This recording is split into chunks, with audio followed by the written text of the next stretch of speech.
What's going on, everybody? My name's LeakyTapsMan, and this is my response video to my Q&A session where you all ask me your questions. No matter how bizarre, I pledge to answer all of them. Probably a poor choice in retrospect, but here goes nothing. So first of all, thank you for everyone that took part. There's quite a large response and a good variety of questions, and given the length of the responses, this may be split into a few videos. So I haven't really looked at these questions to try and give a spontaneous response. These are all going to be as truthful as they can be, no matter how weird they are. And I'll start from the oldest question, going to the newest. Alright, OQWERTY asked the following: if you could only play one genre of video game for the rest of your life, what would it be? That's a good one to get started on. If pinned down to one choice, I would probably go for RPGs, and if I had to specify which type of RPGs, then JRPGs, so Japanese RPGs, because it's probably my favourite genre, or it's close with platformers. They always have a good amount of playing time to each game. They always have a great story to tell and great characters, or more often than not they do. And although not replayable by their nature because they're largely similar each time you play them, I still find them replayable, just to come back and revisit the memories, I guess. If it depended on current support for the genres, then I'd have to go with first-person shooters though, just because there are so many, and despite what people think, there are a lot of innovative ones as well, whereas JRPGs as a genre is quite stagnant. But if JRPGs got the attention they deserve, then it would have to be that. Alright, Gothy Pingu asked, it seems a bit personal, but are you single? Can I go one video without getting asked out by someone? I mean, I know I'm a sexy dude, but this is getting too much. But yes, if you must know, I am single. As bizarre as it seems, someone that makes gaming news videos on the internet doesn't have a girlfriend. I mean, who'd have seen that coming, right? But no, I've had opportunities to go out with chicks quite recently, but for varying reasons I either turned them down or just didn't go through with it, I guess you could say. That sounds a bit weird, the wording. But I'm at a point in my life where I'm happy with pretty much every aspect of my life. I have goals that I set myself, and I'm quite fulfilled outside of the romantic side of things. That's not to say I wouldn't ever get a girlfriend in the near future, but I'm quite happy not to have one. And Gothy Pingu also asked, and how long have you known Play with Niz? Let's see, I've known Nick for pretty much bang on 3 years now, because I first met him when I started my degree course. We both went for the same computer science course, and then our bromance blossomed, and the rest is history, as they say. And congratulations on the partnership, smiley face. Well, thank you. Okay, Mock10100 said, what do you think of the Vita, Tearaway, and Sony's conference at Gamescom? What's your most anticipated game of 2012? What do I think of the Vita? I think Sony are making the same mistakes that they did with the PSP. It's a fantastic piece of kit, but the support is pretty dire. I don't actually have a Vita, I've played it a few times, and it's a very, very nice handheld. And it's probably one that I will get in the future, but at the moment I can't really justify it for the price and the amount of games that appeal to me.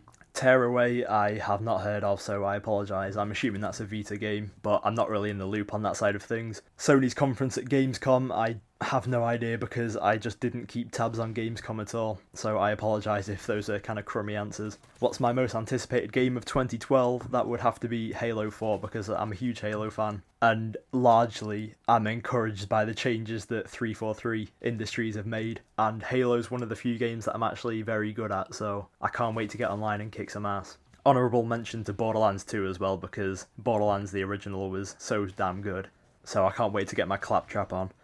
Alright, Joe Pro Show asked, is it true you are called LeakyTapsMan due to suffering from urinary incontinence? You know damn well that that's true, and I'd like you to not bring it up in a video, you absolute cretin. No, if you'd like to know the real origin of my name, it's based off an internet cartoon, a very funny one, called Burnt Face Man, made by a guy called David Firth. It's about some deranged superhero that thinks he's better than he is. It's quite a bizarre sense of humour, but if it's your kind of humour, you'll absolutely love it. And basically, in episode 4, I believe it is, there's a deranged villain that's trying to kill him called Tapsman, and basically his special powers are splashing people and eroding metal over a period of time. And I remember the first time I watched it, I was just in absolute tears because it was that funny. So I based my Xbox Live gamer tag after him, my YouTube after him. Seeing as Tapsman was taken, so I just went for LeakyTapsMan. It seemed like the next logical progression. So there you have the origin of my name, even though you didn't kind of ask for it, but I imagine people are quite interested because a lot of people ask me it.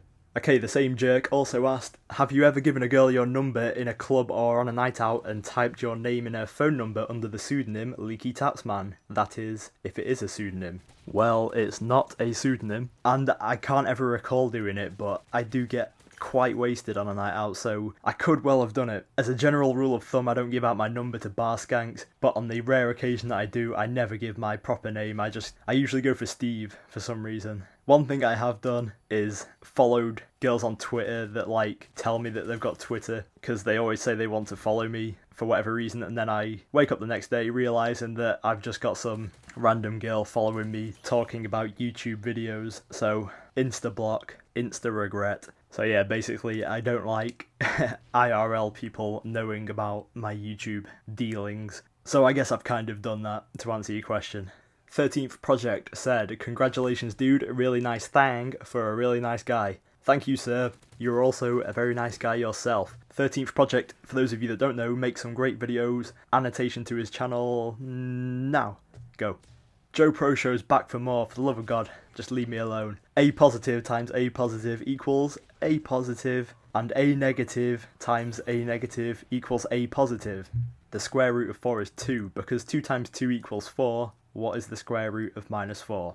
Why are you doing this? Hey, you trying to make me look bad? If I recall correctly, since there's no number that exists for it, you have to make an imaginary number, which is I, so it should be 2i, or the square root, yeah. The square root of -4 is 2i, I think. So that answers your question, you tool.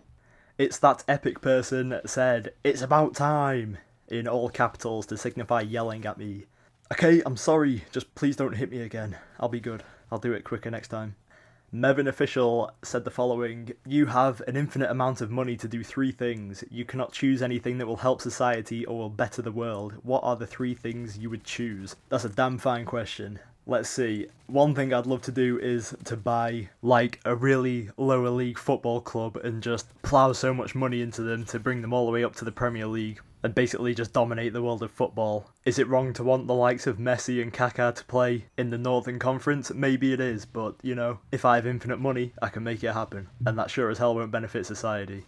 Let's see, another thing I would like to buy is my own island, similar to what Richard Branson has, the Virgin Islands, because I saw those on MTV Cribs and it looked so damn good. He had his own driving range going off into the ocean, and just the whole thing was like a mini paradise, so something like that would be awesome. I'd call it LeakyTapsLand, and if I had infinite amount of money, I'd probably wage war on everyone, just because I could. And who knows, maybe world domination is on the agenda. At the very least, I'd build some kind of evil lair, like Dr. Evil in Austin Powers. A third thing I would choose, given infinite money, probably build some kind of wicked-ass rocket ship and just go to space, because space fascinates me, and I could probably chill out with some aliens, and we could drink plutonium, and it would be okay because we're in space and it wouldn't hurt us. So there's 3 things that I would do, given infinite amount of money, not benefiting society or bettering the world. Okay, XII Vortex IIX asked, if there was only one gun you could use in every first-person shooter, what would it be? That is a tough one. I'm tempted to say the DMR in Halo Reach just because I'm so good with it, but probably the gravity gun in Half-Life 2 just because it opens up so many possibilities with what you can do with it, and every different first-person shooter you use it in would bring up different possibilities, so I'd have to go with that. Okay, Ass59 asked, when can we play with you any games? I'll forgive the grammatical error. I'm assuming you mean, when can you play with me? Well, you can play with me whenever you wish, just send me a message on Xbox Live. Chances are I'll be free to play with you. I'm generally not online as much as I used to be, but I'm always up for some playing with subscribers. It's always fun to do, so feel free to send me an invite. Boswell LP says, but I like the intro, sad face, to elaborate on what that means in my original description, I put some example questions, and one of those was, will I persist with my crappy intro? Don't worry, Buzzwell, the intro is going nowhere. Not anytime soon anyway. And if it ever does get replaced, it will be by one that's even crappier. I don't like going down this whole cinema 4D route that many commentators seem to take, and whacking some dubstep in the background. My intro might be crappy, but at least it's unique, which is something that 99% of people on YouTube cannot say about anything they do. And Buzzwell also said, and also this may seem trivial, but what is your first name? I'm not a pedo, so I don't want your second one. And then tongue poking out of face. That's kind of a pedo smiley you've put at the end there, Buzzwell, so I'm not so sure you're not a pedo. But my first name is Connell. That's Conal. It's an Irish name. I have no Irish blood in me whatsoever, so where it's derived from, who knows? And it means strong wolf in Gaelic, I believe, so nice little fact for you. Okay, Joe Pro Show's back again. I'm going to have to put some kind of online restraining order on him. Oh god, especially when you hear this. What does your face look like? Obviously I'm not asking for a video, that would be an invasion of your privacy, but describe it to me please. Well, I'm cute as a button, just plain adorable really. I've been told by certain people that I look like Joe Cole, the footballer that plays for Liverpool. I don't share the shaved hair, I like to grow mine a bit, not too much, but average hair length, look like Joe Cole in the face, apparently. But unfortunately, I do not play like Joe Cole. DJS Scotland said, Arabu. That's it, just Arabu. Okay, I said I'd read out anything, and that is proof. And then he also said, are you circumcised? This is why I shouldn't have said you can ask me anything. But no, I'm not circumcised. It's not really a big thing in England. And I'll give you a little taste of the comment section as well. The response to that from Mr. Sam Keith was, what the fuck kind of question is that? And then Joe chipped in with, I refer you to the video times between 1 minute and 1 minute 5 where I said I'd read out anything, why? And then Mr. Sam Keith responded again, so you are fucked up in the head for asking that I mean it was a joke. So yeah, a nice little back and forth regarding my penis.